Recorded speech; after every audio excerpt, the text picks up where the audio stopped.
Hello student, आइए पढ़ते हैं हम अपनी हिंदी व्याकरण पाठ्यपुस्तक नव्या वैभव से लेसन 33 और चैप्टर का नाम है अनुच्छेद लेखन। अनुच्छेद लेखन एक कला है। इसमें संक्षेप में विषय के समस्त आयामों पर प्रकाश डाला जाता है। कहने का तात्पर्य ये है, अनुच्छेद लेखन एक कला अर्थात जिस प्रकार से हम शिक्षा के विभिन्न क्षेत्रों को जानते हैं, समझते हैं, उन्हें सीखने की कोशिश करते हैं, उसमें पारंगत होते हैं, निपुण होते हैं, उसी प्रकार अनुच्छेद लिखना भी एक निपुणता होती है। इसे संक्षेप में अर्थात छोटे में किसी भी एक विषय को, किसी भी एक टॉपिक को लेकर के उसे जितने कम से कम और गूढ़ शब्दों में लिखा जाना ही अनुच्छेद लेखन कहलाता है। तो आइए देखते हैं कि अनुच्छेद लिखते समय हम किन बातों का ध्यान हमें रखना अति आवश्यक होता है। अनुच्छेद में मुख्य भाव पर ही समस्त लेखन केंद्रित होता है। मुख्य भाव अर्थात जो विषय हमको मिला है उसे ही केंद्र बना करके उसी के मुख्य भावों और बातों को हम अनुच्छेद में लिखते हैं। लेखन से पूर्व मुख्य बिंदु तय कर लेना चाहिए, अर्थात जो विषय हमको मिला हुआ है उस विषय के मुख्य पार्ट्स क्या होते हैं उसे हमें पहले तय कर लेना होता है, डिवाइड कर लेना होता है, फिर उन्हीं के अंतर्गत हम डिटेल को लिखते हैं। भाषा संक्षिप्त, भाव प्रधान, अर्थपूर्ण और प्रभावोत्पादक होनी चाहिए। भाषा संक्षिप्त अर्थात छोटी, भाव प्रधान, भावों को स्पष्ट करता हो, अर्थ स्पष्ट होता हो और समस्त भावों को उत्पादित करने का कार्य करता हो। सार गर्भित लेखन को महत्व दिया जाना चाहिए। सार गर्भित अर्थात उस विषय के पूरा पढ़ने के बाद, चाहे टॉपिक कोई हो, जैसे खेल का महत्व हो गया या भारतीय समाज में शिक्षा की व्यवस्था हो गई, ऐसे कोई भी विषय हमको दिया जा सकता है तो उसका मूलभूत क्या है, उसका मूल तत्व क्या है, उसी को महत्व देकर के हमें अपने लेखन कार्य को आगे बढ़ाना चाहिए। वाक्यों में परस्पर संबंध होना चाहिए।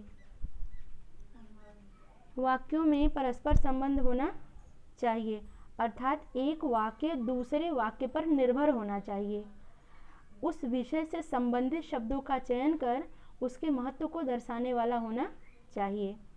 विषयों में तारतम्यता यानी क्रमबद्धता बनी रहनी चाहिए, अर्थात ऐसा नहीं कि जब हम लिखना शुरू करते हैं अनुच्छेद को तो किसी भी टॉपिक का एक विषय हमने यहाँ से ले लिया, एक शब्द वहाँ से ले लिया, ऐसा हमें इस लेखन में नहीं करना होता है, बल्कि कड़ी भाई कड़ी जोड़ करके उसे हमें लिखना होता है।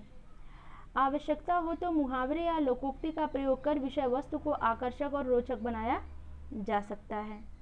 अर्थात अनुच्छेद लिखते समय अगर उस विषय से संबंधित हमें कोई भी मुहावरा याद है या लोकोक्ति याद है तो उसे अनुच्छेद में लिखने से अनुच्छेद की आकर्षकता, रोचकता बढ़ जाती है, अर्थात शब्दों में ओजता आ जाती है। व्यर्थ के उदाहरणों से बचना चाहिए, अर्थात जब सिर्फ हमें सार गर्भित अर्थ लिखने हैं, सिर्फ उसका आशय स्पष्ट करना है तो हमें व्यर्थ का उदाहरण उसमें नहीं देना चाहिए। भाषा की शुद्धता और शब्दों के उपयुक्त चयन का ध्यान रखना चाहिए। भाषा को हमें शुद्ध लिखना चाहिए व्याकरण के नियम के अनुसार और ऐसे शब्दों का चयन करना चाहिए जिससे शब्द स्पष्ट और भावपूर्ण हो। प्रश्न पत्र में दी गई शब्द संख्या का ध्यान रखना चाहिए। वैसे तो संख्या लगभग 80 से 100 होनी चाहिए।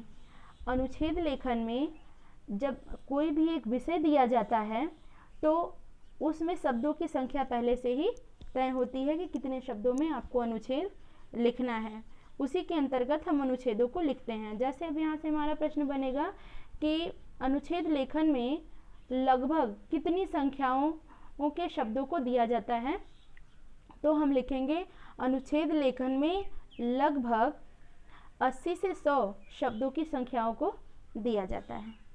अनुच्छेद लेखन के उदाहरण किस प्रकार से हम लिखते हैं वो उदाहरण देख लीजिए। जैसे खेलों का महत्व है, अब इसमें है प्रत्येक व्यक्ति को अपने दैनिक जीवन में खेलों के प्रति विशेष स्थान देना बहुत आवश्यक है।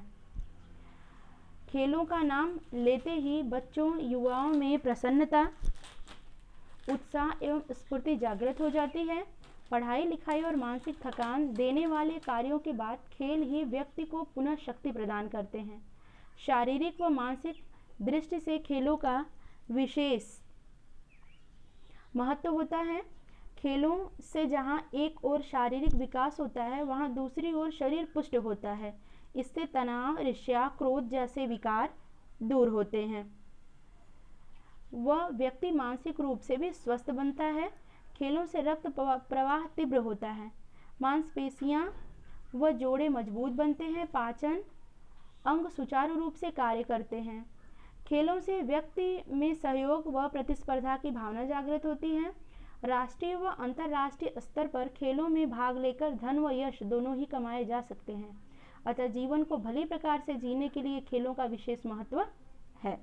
जैसा कि यहाँ पर एक उदाहरण दिया था खेलों का महत्व, उसमें आपने देखा कि यहाँ पर अनुच्छेद लिखते समय कैसे किन किन गूढ़ बातों को इसमें रखा गया है, उनकी अधिकता को बताई गई है।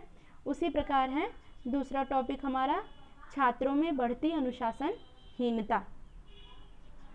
अब अनुशासन क्या है और छात्रों के जीवन में अनुशासन, तो व्यक्ति को, छात्र हो या आम आदमी हो, अनुशासन में रहना ही उसके जीवन का उद्देश्य होना चाहिए, क्योंकि अनुशासनहीन व्यक्ति पशु के समान होता है। तो अनुशासनहीनता से क्या नुकसान है और क्या चीज़ें हम उससे खो रहे हैं। अनुशासन का अभाव अव्यवस्था को पैदा करता है। यही अव्यवस्था अनुशासनहीनता है।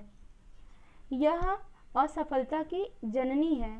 छात्र जीवन में अनुशासन का विशेष महत्व है। अनुशासित व्यक्ति विद्यार्थी ही अपने गुरु व शिक्षा मंदिर को सम्मान देता है, वह उनकी कृपा का पात्र बनता है। आज विद्यार्थी व महाविद्यालयों की स्थिति इसके विपरीत है।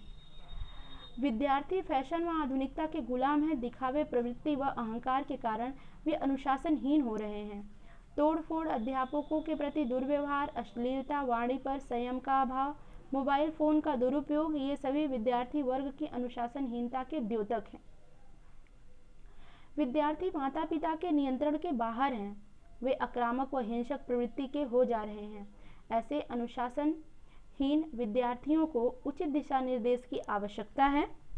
माता पिता उन्हें धन से दूर रखें तथा उन्हें अल्प सुख सुविधाएं दें। उन्हें सत्संगति, सद्व्यवहार व नियमों के पालन की शिक्षा पर जोर दें। यदि बीज को उचित हल, पानी व धूप मिलेगी तभी वह पनपेगा। अच्छे संस्कार देकर के विद्यार्थियों को अनुशासित बनाया जा सकता है। तो देखा छात्रों आपने यहाँ पर अनुशासनहीनता से क्या क्या लाभ है और क्या क्या हानियाँ हैं, उन सभी बातों को यहाँ पर स्पष्ट किया गया है। अब आगे हमारा दूसरा टॉपिक हो जाता है फिल्में और विद्यार्थी। अब फिल्मों का विद्यार्थी के जीवन पर क्या प्रभाव पड़ता है। तो आज की फिल्में विद्यार्थियों को पथभ्रष्ट करती हैं। दूसरा पॉइंट है अपराध के नए नए तरीके, फैशन आदि सिखाते हैं। पढ़ाई में अरुचि पैदा करते हैं।